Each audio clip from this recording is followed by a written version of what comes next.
সংস্কার প্রক্রিয়া আপনি আসলে অগ্রগতি কতটা দেখেন, আসলে সেটি কি সন্তোষজনক অগ্রগতি কিনা? না, একটা হচ্ছে যে এটা ভালো, আমি যে সংস্কার কমিশন সংস্কার করার জন্য উদ্যোগ গ্রহণ করেছে ভালো। আমি বাংলাদেশের প্রেক্ষিতে আমি বলতে চাই 90-তে এরশাদ পতনের পর সে সময় টাস্ক ফোর্স হয়েছিল, টাস্ক ফোর্স জি অনেক ভালো প্রপোজাল হয়েছিল টাস্ক ফোর্স, তাই না? সেই প্রপোজালগুলো কিন্তু পরবর্তীকালে রাজনীতি গ্রহণযোগ্য হয় নাই। তাহলে আমার কথাটা হচ্ছে যে আমি ভালোটা রেডি করলেই তো হবে না, আমাকে অ্যাডাপ্টেশন, আমাকে এখানকার রাজনৈতিক শক্তির সঙ্গে এটা একটা সমন্বয় তৈরি করতে হবে। তো আজকে আমি মনে করতেছি এখানে আমেরিকার যেরকম চললো, আমেরিকার মতো রাজনৈতিক কাঠামোটা না এই জায়গায়, বুঝতে পারতো এটা। তাহলে এই কাঠামোর সঙ্গে উপযোগী রেখে আমাকে সংবিধান সংস্থানগুলি করতে হবে।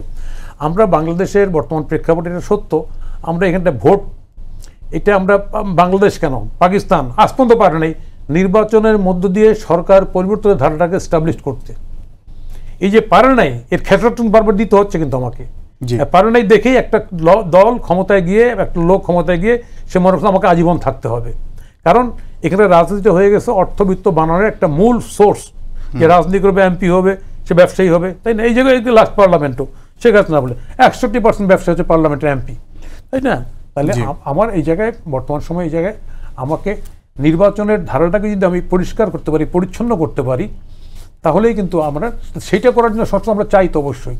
তাহলেই কিন্তু এখানে বাংলাদেশ রাজনীতির অসঙ্গতি অনেকগুলি প্রবলেম দূর হয়ে যাবে।